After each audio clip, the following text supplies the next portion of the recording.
hoy tiene como principal objetivo el impulsar con mayor fuerza la Red de Mujeres Anticorrupción, que fundamos muchas de nosotras en el 2019, y este objetivo responde a una importante coyuntura.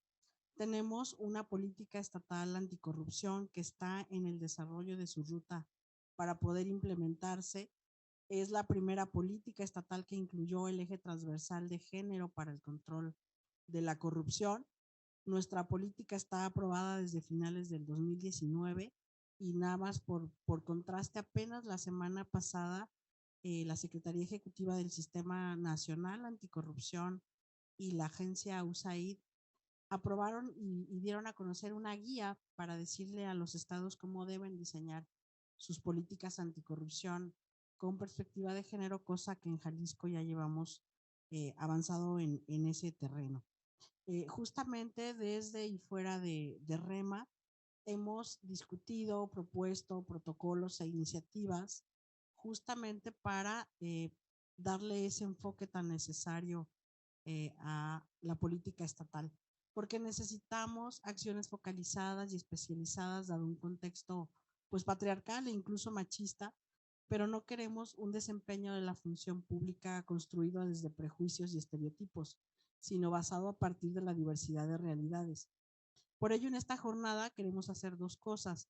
Primero, escuchar a nuestra ponente, la doctora Ana Linda Solano, quien, sin conocerme y con toda la sororidad que la caracteriza, estará hoy compartiendo con nosotros sus puntos de vista y recomendaciones. También a la doctora Jacqueline Garza, que amablemente nos acompaña. Ella es especialista particularmente en el tema, en uno de los temas más vulnerables, que es el de personas desaparecidas, y también desde esa trinchera pues pone su granito de arena. En segundo lugar, queremos presentar a ustedes lo que REMA representa y cuáles son los potenciales desarrollos que puede tener. REMA se hilvana con el trabajo y las acciones de todas, de ahí la petición de que nos sumemos cada vez más, ya sea de manera individual o colectiva, para fortalecer esta red. Entonces, en esta primera parte escucharemos a la doctora Ana Linda Solano. Ella es directora de la Escuela de Estudios e Investigaciones Criminalísticas y Ciencias Forenses de la Fiscalía General de Colombia. Posterior a su presentación, la doctora Jacqueline hará unos breves comentarios sobre justamente el mismo tema, y luego haremos una breve sesión de preguntas y respuestas. Para presentar a Ana Linda, además de señalar que ella dirige esta Escuela de Estudios e Investigación Criminalística, ella es abogada con experiencia laboral y académica en legislación penal, política penal e investigación penal. Tiene una maestría en ciencias legales y una especialidad en derecho administrativo y público. Cuenta con experiencia como directora en la oficina del fiscal general especializada en política judicial, en crímenes económicos y financieros, y fungió como directora de políticas judiciales especializadas en derechos humanos, crimen organizado, decomiso de activos y jurisdiccionales legales especializadas. También se desempeñó como consejera del fiscal general de Colombia en asuntos de política criminal y como directora de la Escuela de Fiscales e Investigadores Criminales en la Oficina General del Fiscal. Es profesora investigadora de la Facultad de Contaduría Pública en la Universidad de Externado y profesora asociada a la Facultad de Leyes de la Universidad de Rosario, entre otras, así como miembro del Comité de Consejeros del Grupo de Impuestos y Crimen de la OCDE. Muchísimas gracias, Ana Linda, y el micrófono es tuyo. Gracias, Nancy, por la invitación. La verdad, bueno, primero que todo, ¿me escuchan bien? Que eso siempre es importante saber.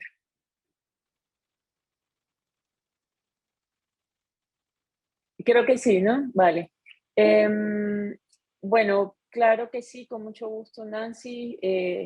Como decía, sin conocernos, pero me llamó mucho la atención saber que son un grupo de mujeres queriendo liderar temas anticorrupción, y dije, pues si en alguna manera puedo contribuir a ello, con mucho gusto lo hago, así que así sea de forma virtual, pero poder estar con ustedes el día de hoy, acompañarlas, acompañarlos. No conozco Jalisco, espero algún día poder estar allá.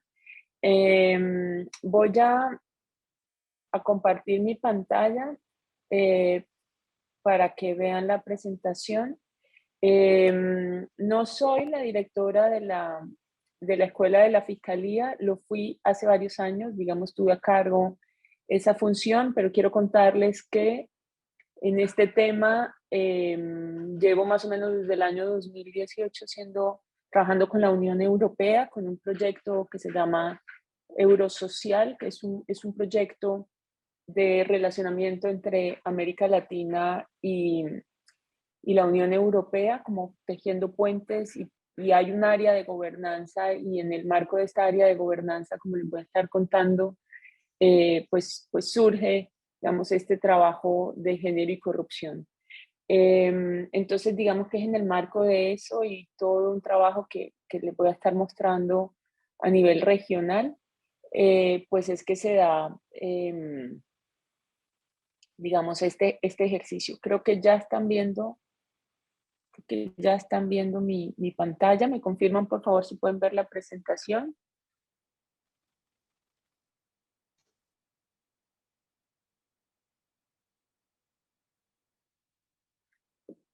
Bueno, creo que sí. Me comentas. Sí, perfecto. Gracias, Katy. A ver, Nancy me invitó, estuvimos conversando para hablar sobre la relación entre corrupción o anticorrupción y género, y dado el rol que ustedes cumplen como una mirada desde la sociedad civil. Entonces voy a dividir en 3 momentos esta charla. Una primera sería como un contexto más general, o para plantear la multidimensionalidad del tema, de lo que es la relación entre corrupción y género. Luego me voy a centrar en uno de los impactos diferenciados de la corrupción en las mujeres, que es sobre todo los temas de corrupción sexual, sextorsión, la solicitud de mal llamados favores sexuales a cambio, digamos, de acceder a bienes o servicios. Y tercero, me voy a enfocar como un poco en lo que hemos hecho como una forma de darles ideas sobre lo que se puede hacer desde la sociedad civil. Entonces, más o menos esa es la hoja de ruta del día de hoy. Aquí hay algunos elementos de redes sociales, por si quieren, digamos, ver. Yo siempre estoy como copiando, colgando cosas que hacemos o información que surge en el marco de, digamos, de género y corrupción, pues por si tienen un interés como de seguir viendo este tema. Quiero contarles que gran parte de este ejercicio ha sido sobre la lógica de diálogos, diálogos multiactores, y eso creo que es lo que ha permitido que sea tan rico.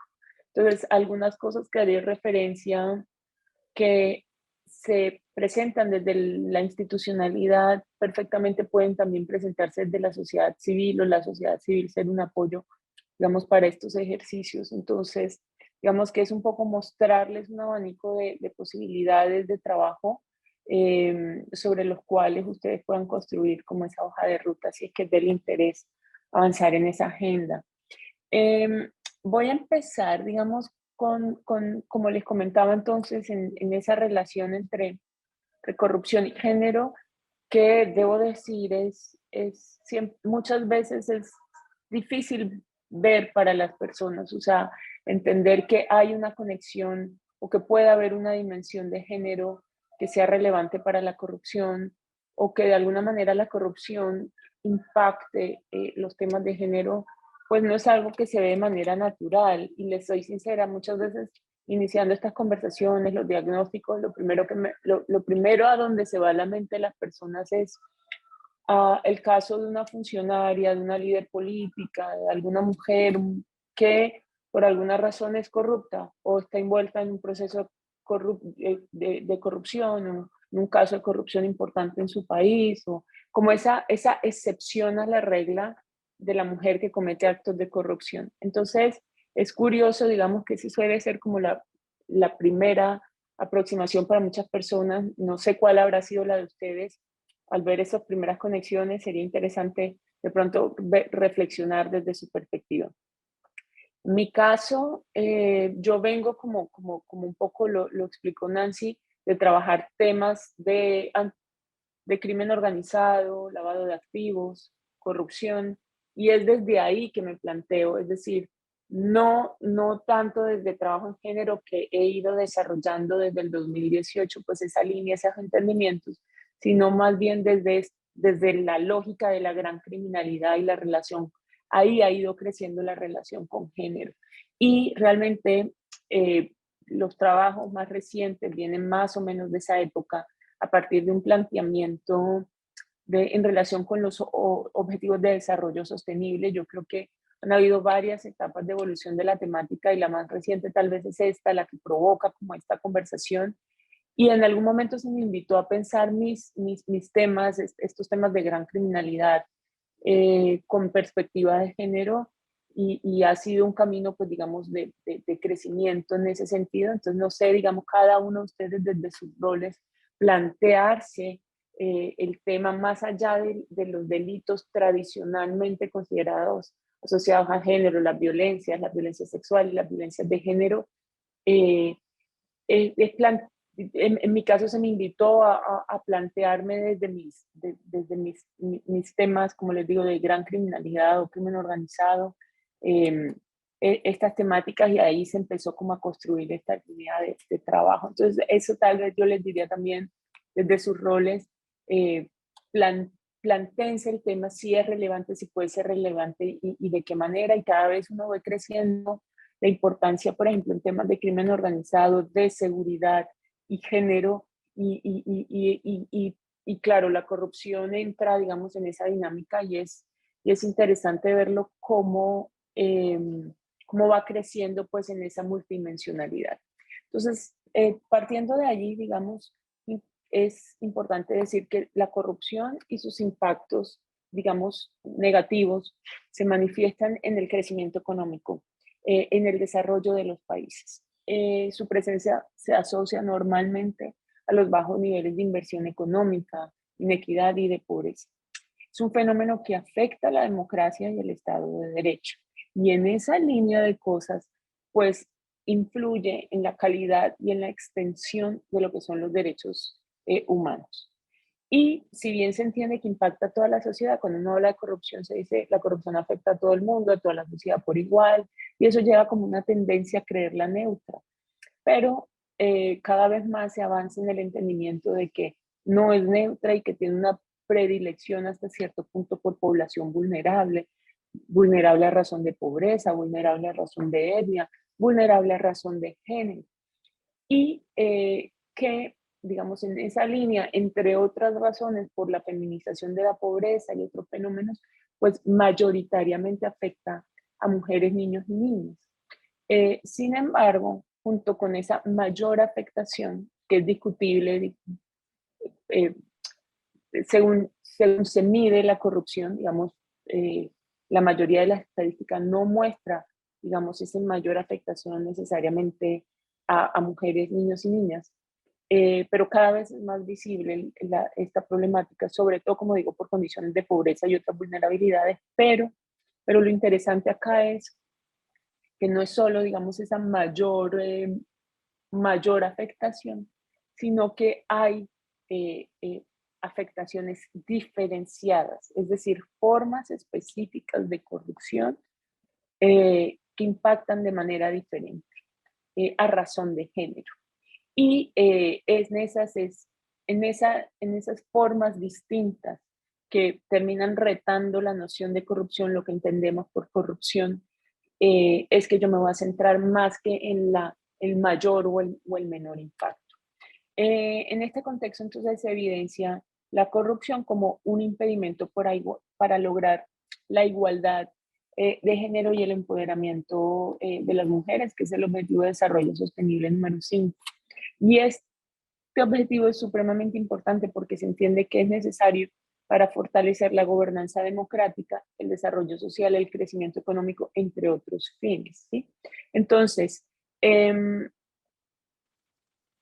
la corrupción afecta, digamos, estas finalidades, como hemos dicho, democracia, Estado de Derecho, desarrollo económico y demás.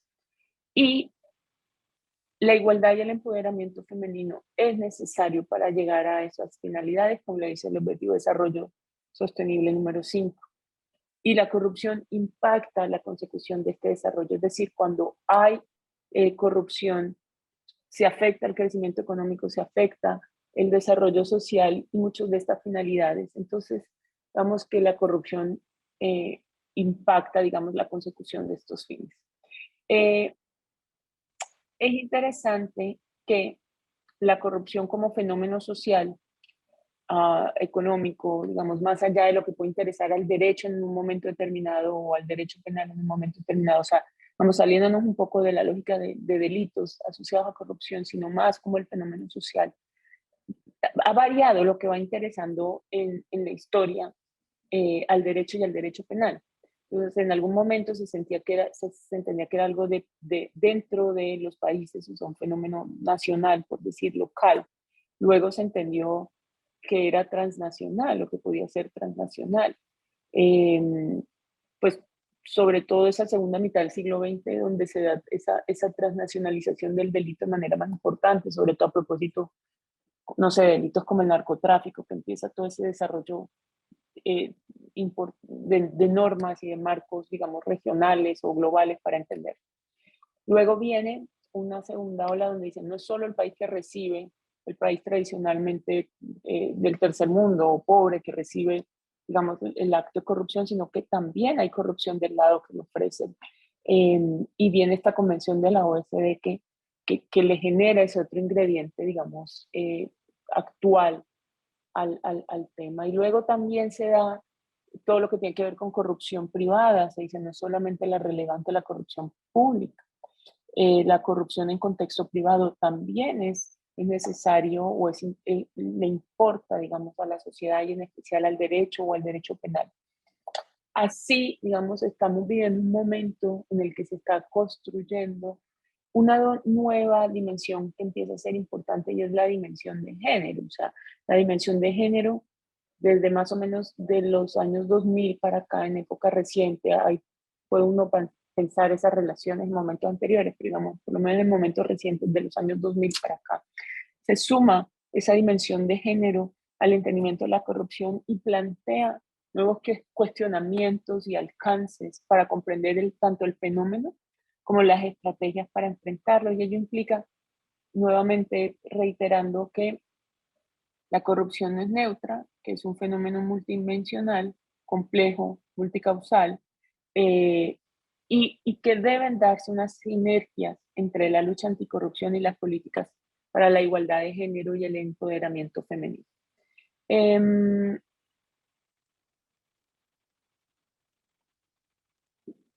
este sentido, se han dado dos grandes preguntas para el entendimiento, pues, de esta dimensión de corrupción y género, de la relación entre corrupción y género, y es si la mujer es menos corrupta que el hombre, que cuando les decía, si la mente se va en un primer momento a pensar en ese caso excepcional de la mujer que comete un acto de corrupción, la primera dimensión en la que se analiza o se estudia es si la mujer es más o menos corrupta que el hombre. Y en esa medida el impacto de su participación, principalmente en la política y como medida anticorrupción.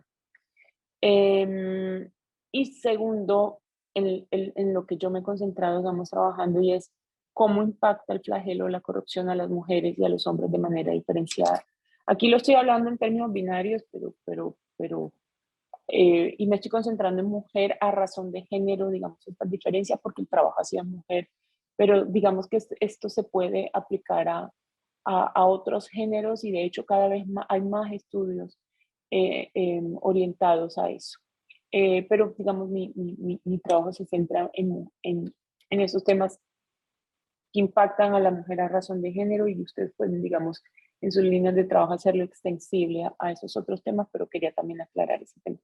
Pero normalmente entonces se suele ver toda esa construcción teórica más asociada a esta primera pregunta, y es si la mujer es más o menos corrupta que el hombre, y ahí vienen una cantidad de conceptos o de visiones de mundo que tenga cada quien. sobre lo que es género, ¿sí? Los roles que la mujer cumple o debe cumplir en la sociedad, lo que se espera de ella, su participación en lo público, en lo privado, cuidadora, no cuidadora, entendiendo además que es una multiplicidad de lo que puede ser mujer, o sea, no hay una categoría de mujer, hay unas interseccionalidades, pero también hay, en el marco de todo este entendimiento de lo que es el género, hay unas visiones muy diversas de lo que es, pero más o menos homogéneas muchas veces cuando se asumen estos roles de género y lo que la mujer es o debe ser en la sociedad.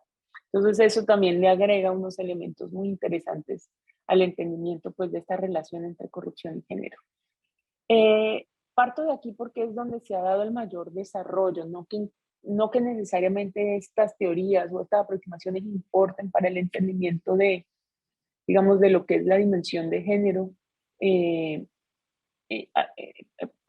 los impactos de la corrupción en las mujeres, pero sí me parece interesante que ustedes sepan dónde se están dando esos mayores debates teóricos que pueden ser en claves para sus investigaciones o sus trabajos en esta línea. Entonces les contaba que más o menos en los años 2000 se da como una primera aproximación que se conoce como esencialista en el entendimiento de la relación hombre, digamos, género y corrupción o mujer y corrupción. Y es entender, digamos, se hace un estudio que cruza un indicador un índice de corrupción con un índice de participación de la mujer en espacios de representación política, en congresos, sobre todo era el índice que se tomó en su momento. Se hace un cruce entre estas dos y se evidencia que donde hay más participación política de la mujer hay menos corrupción. Entonces, no se entra como a cuestionar mucho las razones, se toma como de base unos estudios eh, sociales que veían digamos que había, que la mujer era menos corrupta que el hombre, pero no se entran a cuestionar esto, simplemente se hace ese cruce y se dice, digamos, si hay más mujeres en espacios de toma de decisión o de poder, hay menos corrupción. Se hace como una correlación. Luego de este cruce macro, viene un cruce más micro, ya considerando otras variables, y se indica precisamente que por esos roles o esa visión socialmente asignada a la mujer como cuidadora, como con mayor aversión al riesgo, que debe dar ejemplo a los hijos, entre otras asunciones, digamos, sociales, la mujer es menos corrupta que el hombre y hacen la misma correlación, es decir, que donde hay más mujeres hay menos corrupción. Y se le conoce como esencialista porque se ve como que hay cosas inherentes a la mujer que la hacen que si hay más participación de la mujer en lo público hay menos corrupción. No, digamos, me guardo por el momento mi opinión frente a esa aproximación, pero suele ser también a la que naturalmente, claro, vivimos, como decía Nancy, en sociedades patriarcales que le asignan como estas funciones a la mujer y las vemos como naturales de la mujer o en la mujer. Entonces, casi que se vuelve natural. Sí, claro, las mujeres somos más probas, somos o debemos ser. Lo cierto es que en principio yo creo, no hay ningún estudio que diga que hay algo en mi ADN que me haga más o menos propensa a los temas de corrupción versus un hombre. Pero siguen existiendo, digamos, estudios que van en esta línea. Lo que les quiero mostrar es que estas son teorías o son análisis o estudios que siguen desarrollándose en un sentido u otro y aún creo que hay análisis frente a esta visión esencialista. Pero a partir de ahí se da como un boom de trabajos en la materia que empiezan a buscar otras explicaciones, de pronto más desde sistémicas, por decir, y está este trabajo, por ejemplo, de Anne-Marie Gotz, que lo entiende en términos de igualdad de género y es más, digamos, un tema, como lo señalan también a Lolo y estos otros que dicen, es un tema de oportunidad. Realmente es un tema que no hay igualdad, por ejemplo, dice María, entonces en esa medida, pues hay menos oportunidad, como señala también el otro artículo, los estoy un poco mezclando allí, pero la idea general es si hubiera más oportunidades de las mujeres de participar en este tipo de espacios, seguramente no habría diferencia, pero de entrada no hay oportunidad de estar en espacios de toma de decisión o de poder o de participar en este tipo de negociaciones corruptas. Muchas veces tienen lugares en ciertos lugares que las mujeres no frecuentan o en ciertas horas donde ya están cuidando a sus hijos, donde están haciendo otras actividades y en esa medida no pueden participar o tienen muchos más impedimentos para participar y por eso pues es que no se da allí esa relación. O hay condiciones de desigualdades inherentes que existen, digamos, en los contextos que no les permiten a ellas acercarse a esos espacios de toma de decisión o de poder y por lo tanto no hay un contacto con ciertas circunstancias que permitan trabajar en términos de género.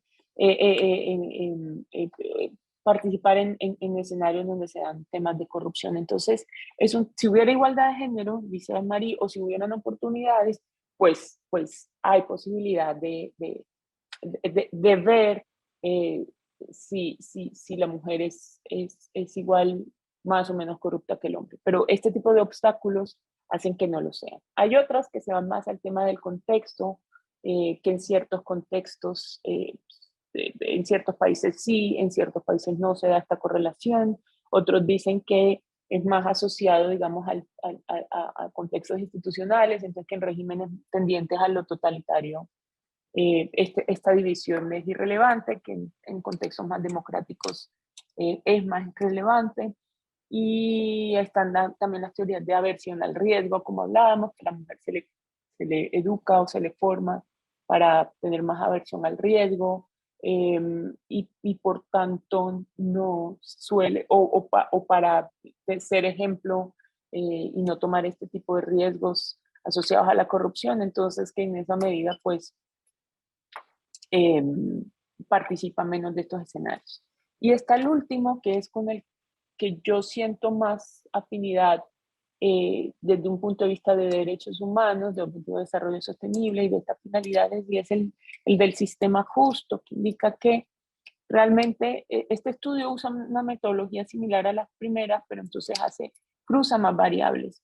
O sea, no considera solamente la de corrupción y participación política de la mujer, sino que considera otras variables, digamos, del sistema y llega a la conclusión que si hay una democracia liberal, es decir, si hay un sistema con garantías, con derechos, con un sistema justo, el primer informe se llamaba La Mujer Justa, entonces un poco apelando a eso, este lo llaman un sistema justo. Pero si están ese tipo de condiciones, se da tanto mayor participación política a la mujer como menos corrupción. Es decir, que ambas variables dependen de otras variables que permiten que esto se dé.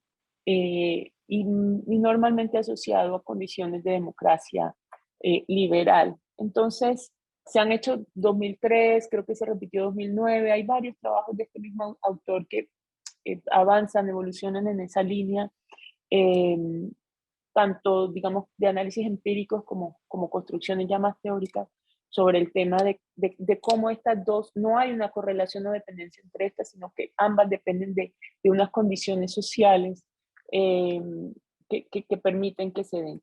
Lo cierto es que en el fondo, independiente de la razón, de la teoría, de en dónde nos movamos, lo cierto es que suele ser real que si hay más mujeres en espacios de toma de decisión o de poder, hay menos corrupción. Y eso es interesante, independientemente de la explicación, ver qué se ve.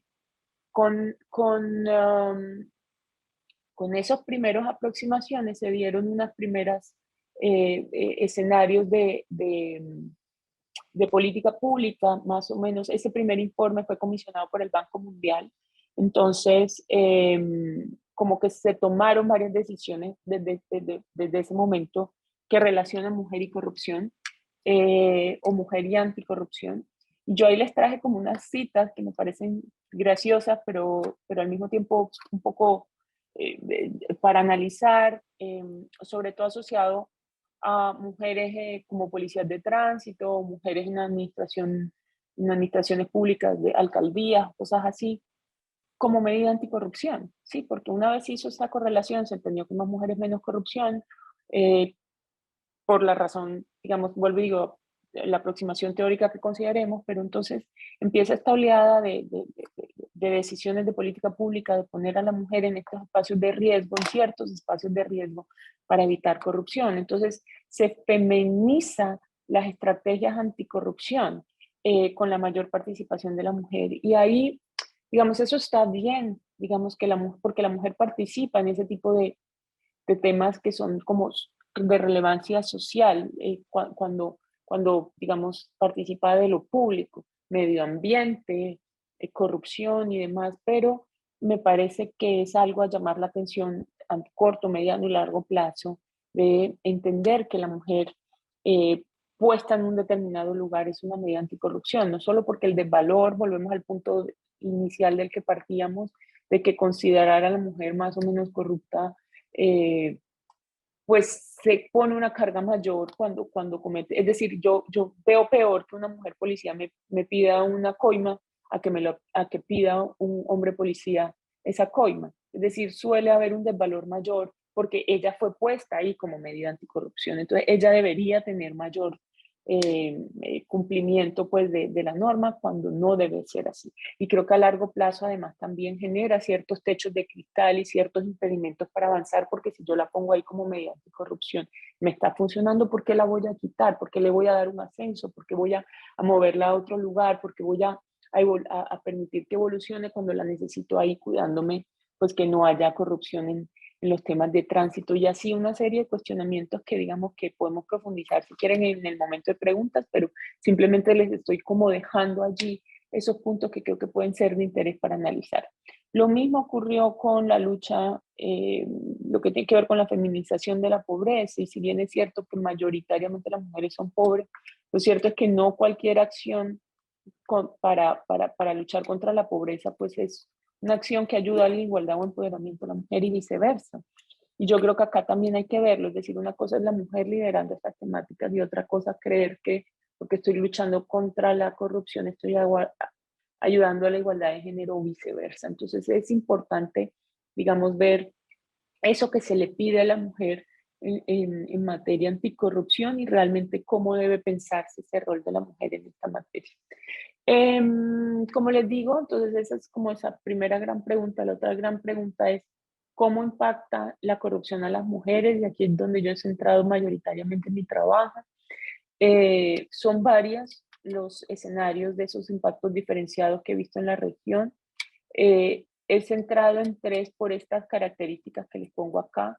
Me he concentrado en estos tres, principalmente en los dos primeros, pero hoy voy a conversar del primero, pero creo que también para México los otros dos pueden ser de interés, pero digamos que por efectos del tiempo es solo para ilustrar estos impactos diferenciados, he escogido el primero.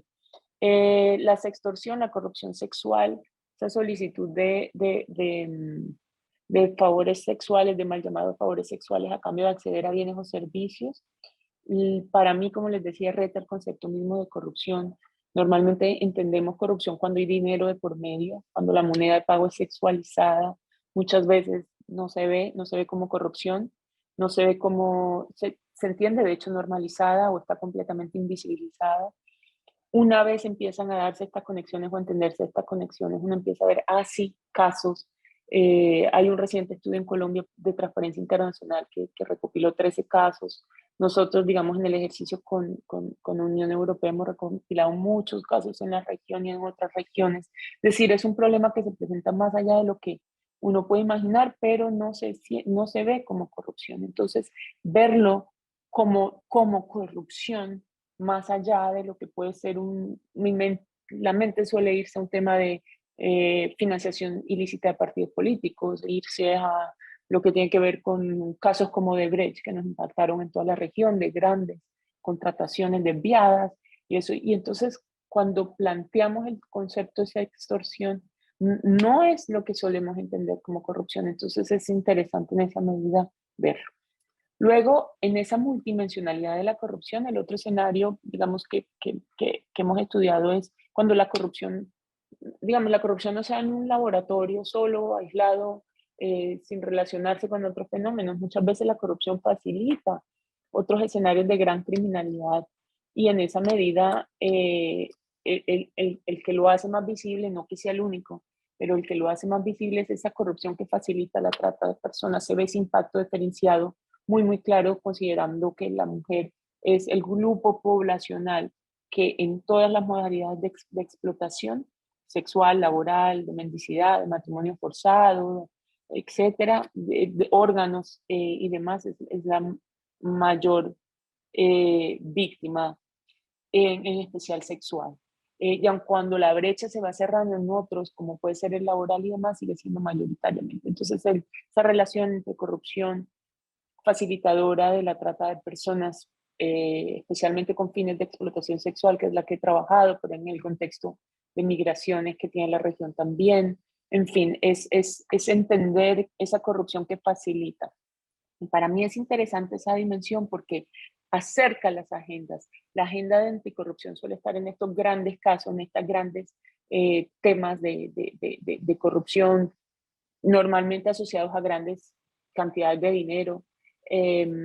Y el tema de género está asociado a los accesos, a acceder a bienes, a servicios, a una igualdad de condiciones y demás. Entonces son dos agendas que es difícil cruzar o difícil entender cómo se relacionan en lo público y yo creo que esta corrupción que facilita gran criminalidad, como puede ser el tema de trata de personas, me tiende puentes en esa medida.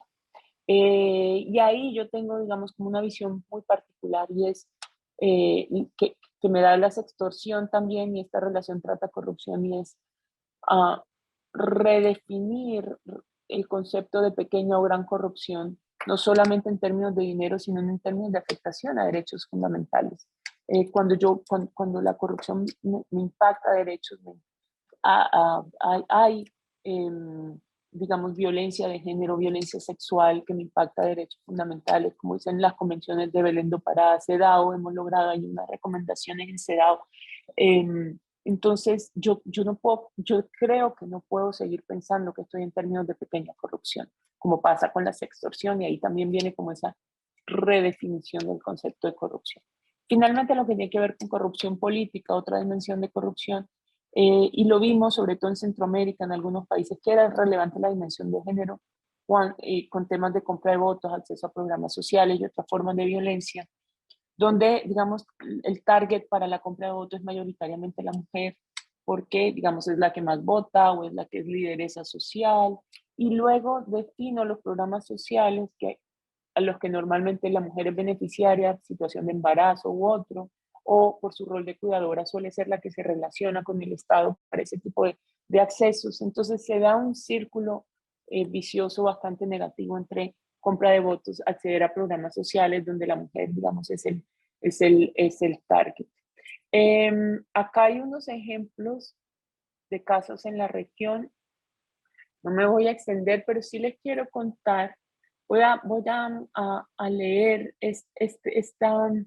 este pequeño relato que ocurre en México durante la pandemia y que me sirve para ilustrar a ustedes, además de estos casos que estoy presentando acá en pantalla, cómo, digamos, ese quid pro quo asociado al favor sexual y es en los primeros meses del estallido de la pandemia del COVID-19, quiero que nos ubiquemos todos ahí en marzo, abril del 2020, la angustia, la escasez de servicios, todo lo que nosotros hemos vivido, digamos, recientemente, la imagen de hospitales colapsados con muchas listas de espera para acceder a respiradores, para acceder a camas, a UCI, era el orden del día, digamos, en la mayoría de nuestros países.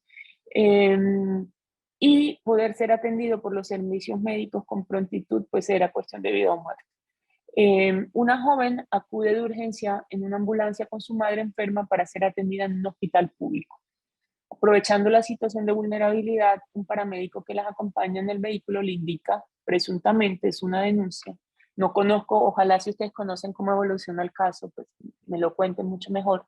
Pasó en varios contextos regionales. Que a cambio de que le practique sexo oral, su madre evitaría tener que esperar largas filas y ser atendida de inmediato por un doctor. Este es un caso real. Fue registrado en la plataforma digital para denunciar actos de corrupción y fallas en la atención en hospitales y centros de salud sobre temas del COVID del Tecnológico de Monterrey. Aquí también además vemos academia, sociedad civil y demás en esta detección de denuncias. Va a ser fundamental. Y sirve de todas formas para que reflexionemos sobre la naturaleza de la corrupción, que generalmente, como decía, asociamos a estos grandes casos, pero o aún en su pequeña dimensión asociamos, por ejemplo, a que no se ponga una multa, como hablábamos hace un rato, acceder más fácil a algún tipo de servicio. Pero la corrupción se manifiesta en formas que afectan la vida de las personas y sus derechos humanos, en este caso su integridad, su libertad sexual, y son formas que permanecen ocultas, rara vez se denuncian o se castigan porque muchas veces ni siquiera se entienden como formas de corrupción.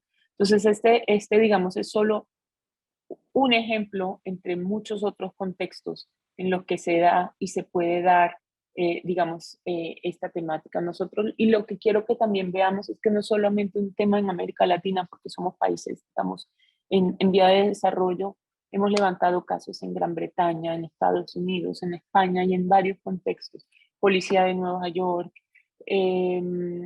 farmacéutico que facilitaba medicinas, sobre todo con la crisis de opioides que conocemos en Estados Unidos, a cambio de sexo, así en el contexto de escuelas, profesores, a estudiantes, o sea, es algo, hay una investigación muy interesante que compara la situación en Johannesburgo y en Bogotá, Colombia, digamos África y América Latina, para acceder a agua, temas de favores sexuales. Y así, digamos, son muy variados emprendimientos económicos, documentos, ahora en contextos como hablábamos de migrantes, entre otros. Entonces es algo que ocurre, digamos, con muchísima frecuencia, pero que poco visibilizamos o entendemos como corrupción. En ese sentido, digamos que la sextorsión es ese abuso de poder para acceder a una ventaja, a bienes o servicios, normalmente asociada a este tipo de accesos, pero no solo, es decir, cuando la moneda de pago es sexualizada, pues se dan muchos contextos. Y como me han señalado también en muchos de pasos como estos, no necesariamente es asociado a espacios de pobreza. Muchas veces mujeres en distintos contextos pues se ven enfrentadas a este tipo de solicitudes para acceder, digamos, a ascensos, a muchos otros, digamos, escenarios. Es interesante, y aquí quiero que, digamos, tengan la mayor apertura, es porque tiene una doble dimensión. Es decir, tiene un componente como abuso de poder para obtener un beneficio, es decir, ese elemento propio de la corrupción, ese quid pro quo, ese abusar de una posición de ventaja, pero tiene también componente de violencia basada en género, ¿sí? Violencia sexual, violencia psicológica o varios otros tipos de violencia. Sin embargo, las respuestas para trabajar la temática hoy día, los marcos normativos existentes, solo ven una dimensión u otra. Muy pocos marcos normativos. En España hay tal vez lo más cercano que conozco actualmente, lo más cercano a tener tipificada la sextorsión, pero termina siendo insuficiente, digamos, el estudio de la normativa actual, y veía por unos debates que están habiendo en Chile a propósito de las reformas normativas que se analizaba la amenaza, el chantaje sexual, el cohecho, la extorsión misma. Uno hace un análisis, un barrido por el Código Penal y no se ve en equilibrio. Es decir, yo creo que uno puede construir, es decir, con nuestros delitos de cohecho que normalmente no restringen, al menos en lo normativo, a que la moneda, la forma de pago sea dinero. uno puede construir rutas de atención de casos, una política pública que diera cuenta de esta dimensión integral. Uno puede creer que sí, pero lo cierto es que es muy difícil, me lo decía por ejemplo la Policía de Investigación de Temas de Corrupción en Chile, muy difícil que si no está expresamente consagrado, y ustedes lo saben porque lo hemos vivido con todo el proceso frente al femicidio, si no se visibiliza esa doble dimensión, eh, casi que como un delito pluriofensivo, o al menos en términos de un concurso de delitos u otras soluciones que den cuenta de esa doble dimensión, difícilmente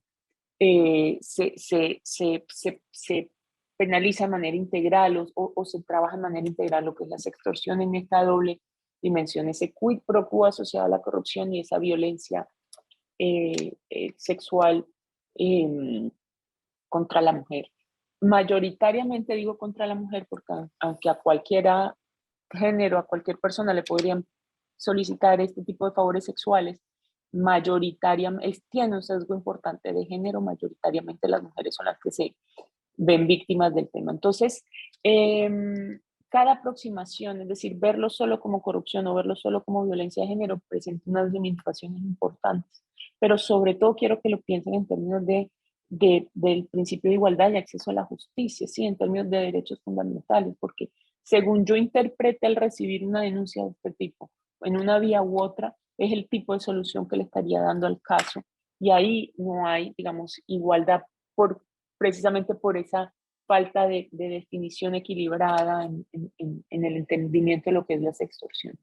Entenderlo como corrupción, si la moneda de pago normalmente es dinero, pues hay unas dificultades probatorias. El investigador de este tipo de casos, no sé, es experto en temas económicos, contables, societarios, no en violencias sexuales. Y verlo, digamos, como violencia sexual tiene también una complicación muy importante. Aquí se involucran temas de consentimiento, del estigma que suelen tener las personas que denuncian este tipo de comportamientos.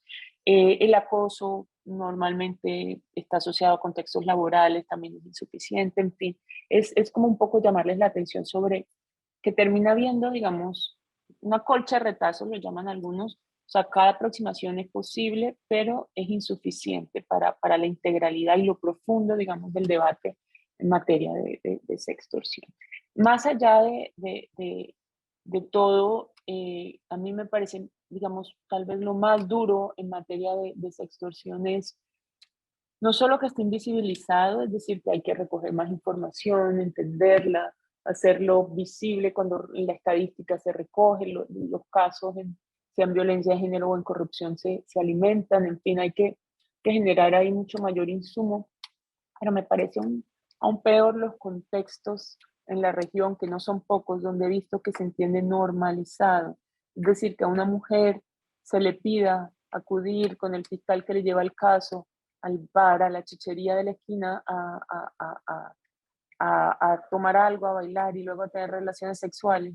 Es normal. Ella cree que le están prestando mayor atención a su caso de alimentos, ¿sí? O que va a ayudar con eso a su marido a tener prisión domiciliaria, y todo esto que les estoy conversando son casos reales, digamos, que me han sido comentados en varios contextos. Y me parece aún peor creer que porque es normalizado, entonces debe aceptarse. En alguna discusión similar decían, bueno, si a la mujer ya le ha tocado una, dos, tres, cuatro, cinco veces pagarle un favor, darle un favor sexual a el vigilante de la cárcel donde está el marido recluido para que tengan algún tipo de beneficio dentro de la cárcel, está acostumbrada, es normal para ella, pero es fuerte, digamos, cuando en nuestros contextos, pues digamos, aquello se entiende normalizado. Eh, Les comentaba un poco que vamos adelante a ver, digamos, cómo está un poco el contexto regional normativo. El caso de España es donde lo veo tipificado como de la manera más integral. No que no tenga desventajas, digamos, igual tienen retos en términos de protección a la víctima, indemnización a la víctima y una serie de cosas, pero digamos que es donde mayor integralidad frente a la concepción normativa yo veo. Recientemente, Transparencia Internacional en el 2019 con ONU Mujeres incluyó en su barómetro de la corrupción este concepto de extorsión, y digamos que surgió que una de cada 5 personas eh, muestran el sesgo de género, pero digamos que en esta cifra no se discrimina. Una de cada 5 personas ha sufrido extorsión sexual o conoce a alguien que la ha padecido. En México, miremos ahí el indicador, está un poquito pequeño, no sé si lo alcanzan a ver, pero es tal vez de los más altos, creo, o digamos medio alto. Volvemos al punto, ¿no? Mucho de esto es invisible, o sea, realmente el esfuerzo por recoger esta información fue bastante importante. En México tiene un 20% de personas que dice haber experimentado la temática. Entonces es como una primera aproximación regional, y luego hay unas mediciones nacionales que son, en Perú ya se ha medido en 2012 y 2019 con resultados similares. La mujer es víctima en un 54% de este tipo de requerimientos, mientras el hombre un 4%. Entonces hay un sesgo importante de género, como les mencionaba. Así, este era, hablar de la sextorsión puedo demorarme mucho más porque es un tema, como les decía, bastante profundo, arraigado en el concepto que tenemos como sociedad, pero era como les he hecho un barrido de la multidimensionalidad de la relación, las teorías, todo lo que se ha desarrollado a partir de entender esa relación entre mujer y corrupción, planteado desde si la mujer es más o menos corrupta que el hombre, ese entendimiento más sistémico. Luego les hice un pequeño barrido de lo que son los impactos diferenciados, esas formas de corrupción que afectan de manera distinta a las mujeres, y digamos unos ejemplos de retos de impactos distintos en la extorsión, en la corrupción que facilita la trata de personas y en escenarios de corrupción política. Haciendo un pequeño zoom muy general, pero como para que vean la dimensionalidad del problema, haciendo ese zoom en la extorsión. Entonces, la tercera parte que les comentaba de lo que es esta charla es, bueno, vista desde la sociedad civil, uno que puede hacer. Esto es mucho más. Hoy día empiezan a haber, por ejemplo, impactos en términos de compliance, transversalización de género. O sea, son varios los escenarios en los que se empieza a trazar ya ese entendimiento, de esa relevancia de la dimensión de género en el entendimiento de la corrupción. Yo quiero mostrarles acá un poco una hoja de ruta que hemos tenido en la región porque me parece chévere con Eurosocial. Me parece interesante que se miren como sociedad civil allí qué se puede hacer desde distintos ámbitos. Entonces, yo les comentaba que la lógica de diálogo ha sido, y sobre todo diálogo multiactor, ha sido la que ha orientado este trabajo.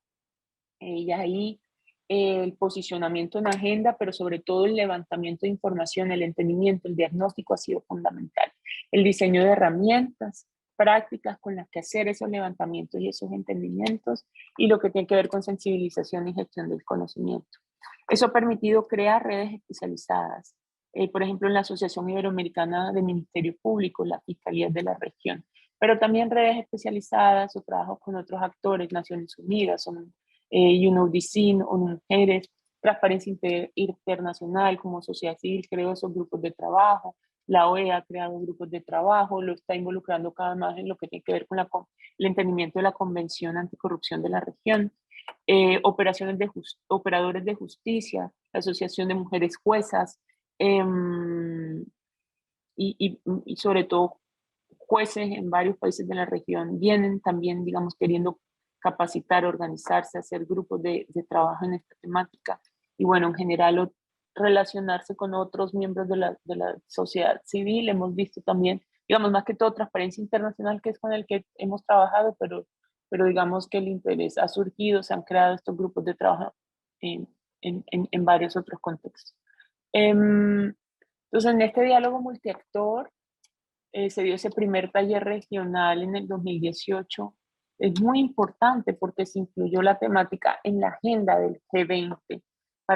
Ustedes saben que el G20 es como este grupo, tuvo la presidencia argentina en ese año, y es este grupo de trabajo de varios países, y se incluyó en la agenda anticorrupción que había que trabajar la dimensión de género en esta temática, y eso fue un logro, digamos, en el marco de este primer encuentro multiactor entre diversos países, de lo público, de sociedad civil, de academia, hombres, mujeres. O sea, fue un debate muy rico en representaciones nacional, regional. Entonces fue muy interesante en esa medida, y se hicieron unas recomendaciones que permiten como ese primer eslabón de trabajo que fue estas recomendaciones del G20.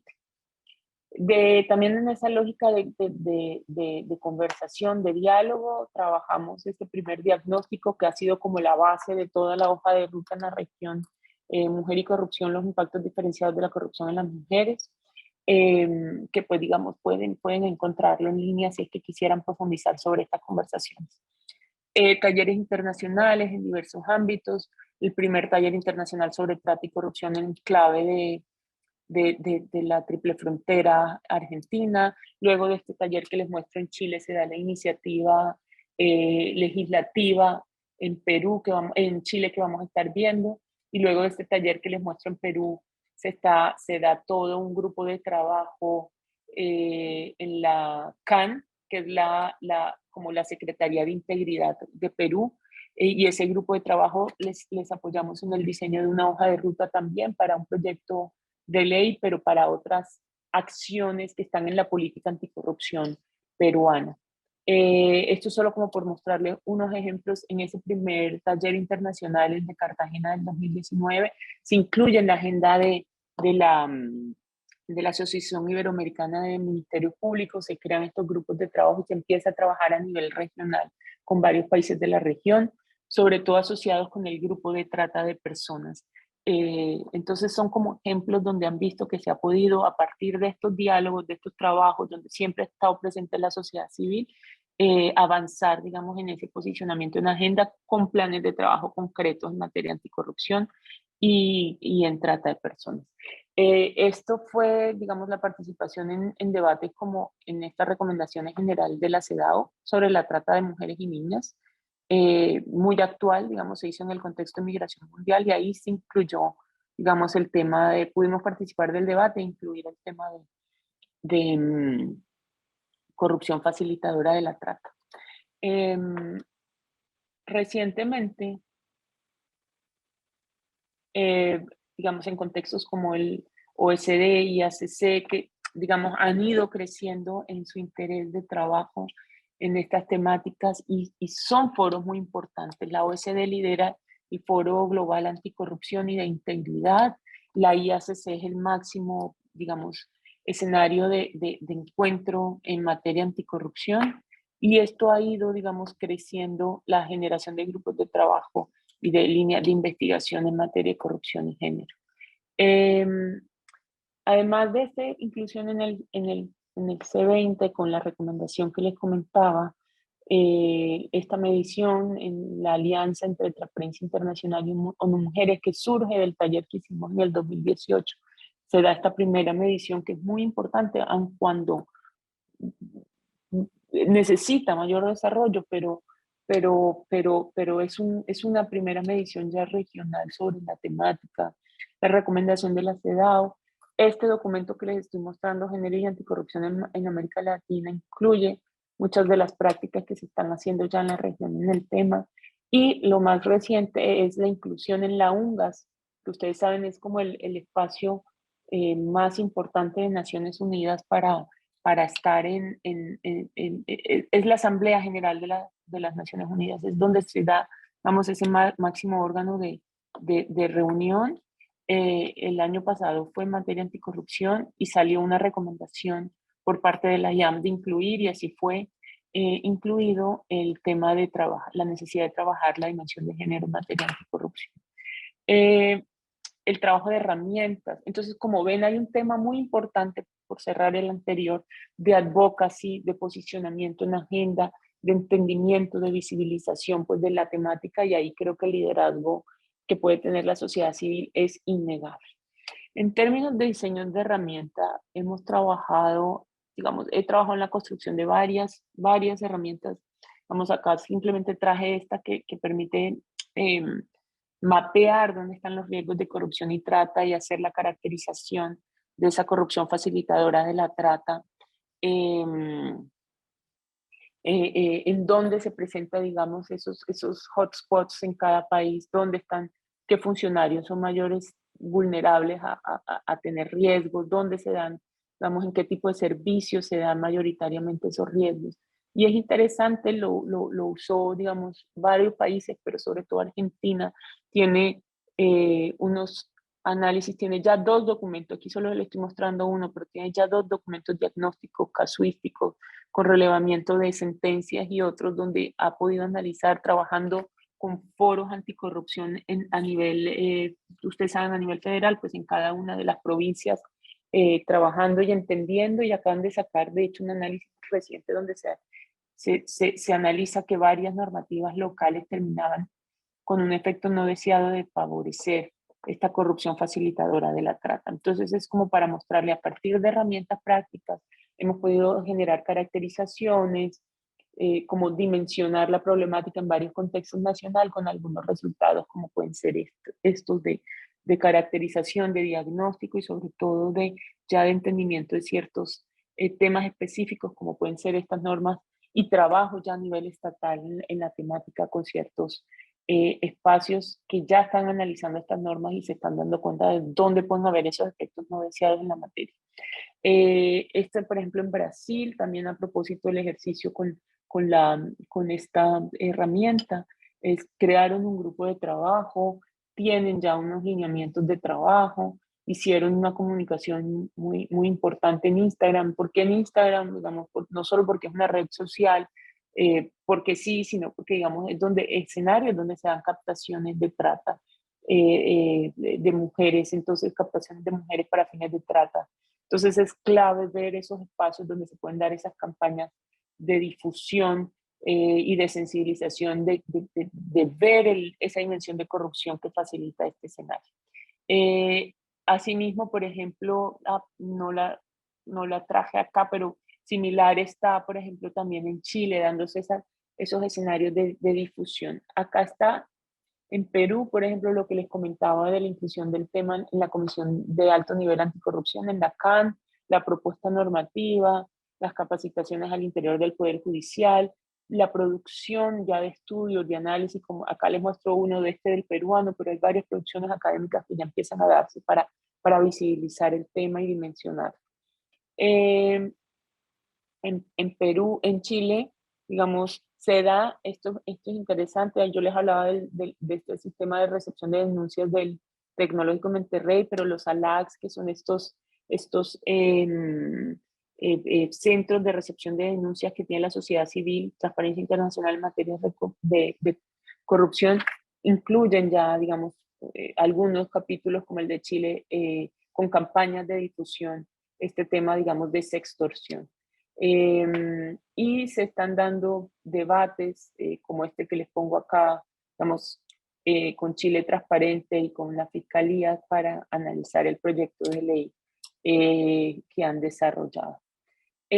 Antes de cerrar esta parte, yo creo que es clave este tipo de herramientas, este tipo de protocolos de atención de denuncias con enfoque de género, todo esto que les he mostrado muy rápidamente acá. Es un trabajo muy importante este de recepción de denuncias porque esa es la hoja de ruta, esa es la ruta que van a seguir este tipo de casos. Desde allí es fundamental esa detección. También, digamos, hemos trabajado con algunos países lo que tiene que ver con protección de denunciantes, que para estas temáticas son lavado de activos, corrupción y demás, es fundamental el tema de protección de denunciantes, de whistleblower. Ahí la dimensión de género también es importante. Lo que denuncian las mujeres es distinto, las represalias que reciben son distintas, la manera como se les el tipo de rechazos que reciben y demás. Entonces, generar sistemas de protección de denunciantes con enfoque de género también es supremamente importante y creo que es relevante en materia anticorrupción tenerlo en cuenta.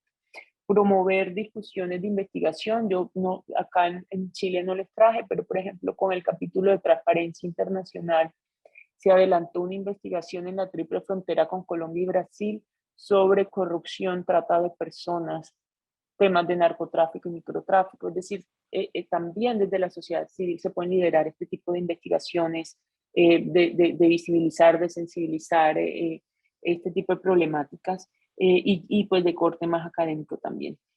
Han visto cómo entonces se da para ese tema recepción de denuncias, atención a víctimas de corrupción o protección de denunciantes, promover discusiones o investigaciones, generar datos, información que permitan fortalecer los debates, participar en las reformas normativas, levantamiento de indicadores como puede ser este barómetro, diálogos regionales, diálogos multiactores, es decir, creo que es mucho lo que he tratado de mostrarles que se puede hacer desde la sociedad civil en este tema.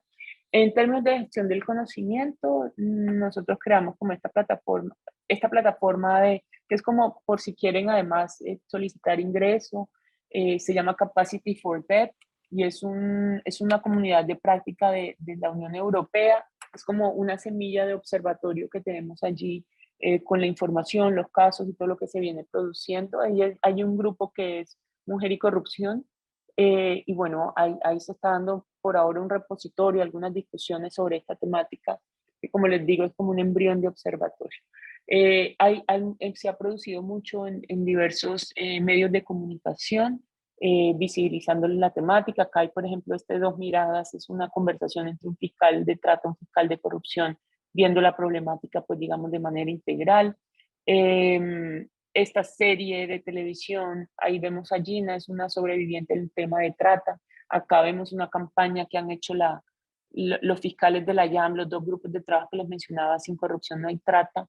En fin, y todos son como esfuerzos pues por avanzar en la materia.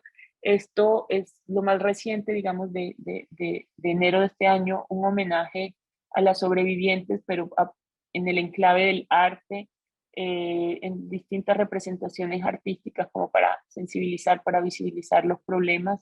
Estos son niños víctimas de explotación sexual que leyeron unos relatos que creamos a partir de la sentencia, creamos unos relatos en primera persona, conversaciones con fiscales, con víctimas y demás, dimos vida como a ciertos relatos en primera persona, y ellos vieron este tema y se sintieron identificados o conocían a amigos o a compañeros, niños que les había pasado igual y quisieron dibujarlo, expresarlo, pues de alguna manera lo que estos relatos les hacían sentir.